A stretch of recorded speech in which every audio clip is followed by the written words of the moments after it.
What's up, kinfolk? Good.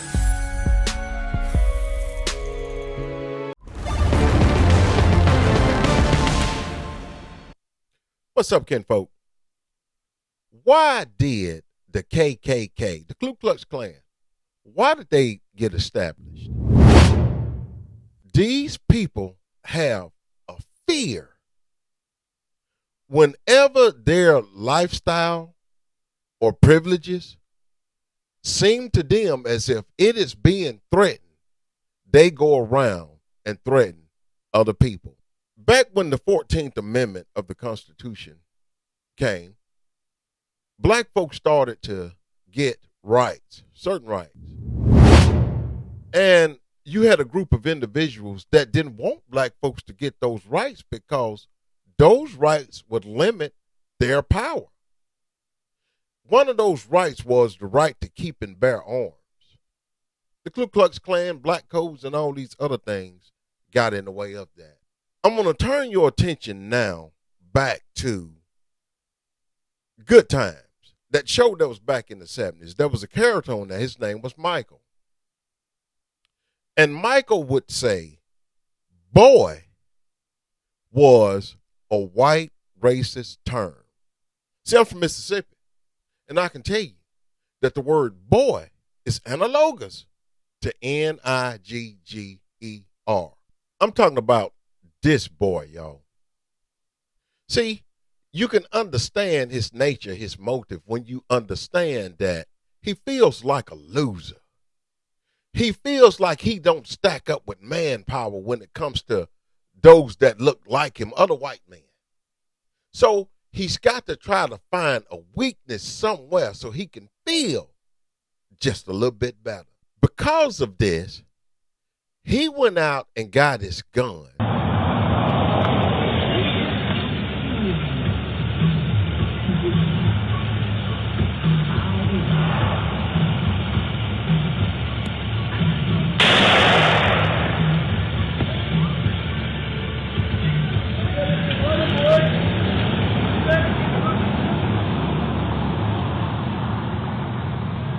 Now, y'all see that? When they had limited us from obtaining weapons to protect ourselves, it's the same game that they playing with these foreign countries, with these so-called weapons of mass destruction. They want to maintain weapons for themselves, but they don't want these other countries to have weapons to defend themselves. And it was just like that with us. It's like that with us now. You see all of the brothers and sisters that's getting shot on the streets, and they said that he have a gun, but at no time do you see these NRA groups or these pro-gun folk coming out to their aid to protect them. It's the same thing. Well, the NYPD is searching for the man behind a hate-fueled attack in a subway station in Brooklyn last week. Officials say this man in this video threw a 20-year-old woman to the ground and smashed her phone before running off, all the while making anti-Islamic statements like, "It's funny how terrorists can walk around now," and "The mayor can't help you now." Today, Mayor Mamdani reacted to the assault. This was the mayor's statement, quote, "No one should be targeted with slurs, threats, or violence, ever. Muslim New Yorkers deserve to move through this city in safety and dignity." Now, y'all, here this boy is. He down there jumping rails like O.J. Simpson in the 1970s commercial at the airport. Y'all heard it. The mayor can't save you now. See, like I was saying, this goes back to protection. And this idea that you deserve no detection. You're not worthy of any. And you shouldn't be able to protect you and yours. Now let's look at this next video. Chicago police are investigating after someone targeted a Hyde Park theater with hateful vandalism. "Murder Black Women" was written on Definition Theater's window during the closing of a black women-led production. Leaders with the theater say they have reported it as a hate crime. Security measures were also put in place to protect cast, crew, and audience members. Does that remind y'all of anything? How about Black Wall Street? Well, the Black Wall Streets, whenever we had ownership and control over certain things, but they didn't want us to have that either. Why? Because the ownership of resources provides you that protection. Black women must die. Black women must be murdered. However they want to put it. It's all the same old, same old. In the North Valley, dozens of firearms seized as part of a hate crime investigation in Merced County. Good evening and thanks for joining us tonight. I'm Catherine Herr. And I'm Brian Dorman. Deputies say a property dispute in South Dos Palos escalated on Friday morning. 45-year-old John Jones, you see him there, got into an argument with a 68-year-old. That was over not being allowed to farm on the victim's property. Deputies say that Jones called the victim racial slurs and pointed a gun at the victim and told him to give him a reason to kill him.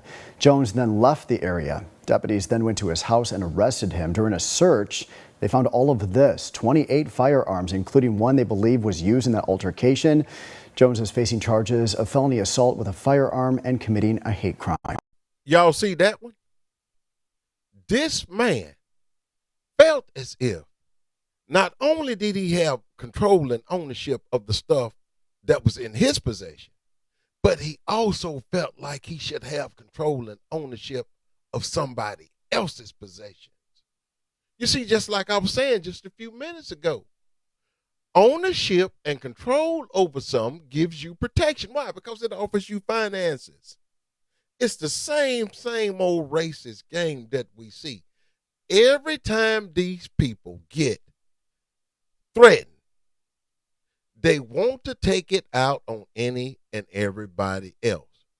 However, the problem with that is that even though we might not have the laws to protect us and to see us in the same light that they see them, what they need to know and understand is that you can't do that to everybody.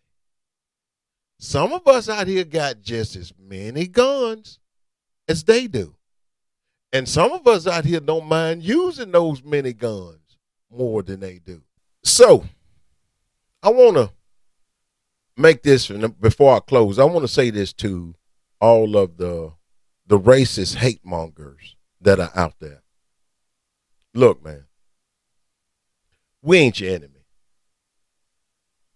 These folks that you see walking around here are not your enemy. The FBAs are not your enemies. You want to know who your enemies really are? That man that lived on the other side of the town comfortably with his family. He lives on the big hill in that big house. He's the one that's put you up under this class system that's got you oppressed. So why is it that you feel as if you can go to individuals who are more oppressed than you are and get some type of justice or satisfaction out of the things that you're doing? I got a good idea. It's because you know better. You know if you go over there, what's going to happen to you. You know it. You know it. But see what it is, you got this thing in your mind that if you do it to a black person, you do it to one of them Muslims, you do it to one of them Jews, you could just about basically get away. You don't want the consequences. But that's okay. Because see, what you need to do is get yourself together. Why don't you just contact your congressman or somebody in the legislative bodies that's got some type of power and control over public policy and maybe establish some type of rule against class crimes? Because that's your problem in America. But until you do, you're going to constantly go to jail for these hate crimes. Y'all don't want a black uprising. And you definitely don't want us to incorporate with the Muslims and Jews. Y'all travel on and travel well.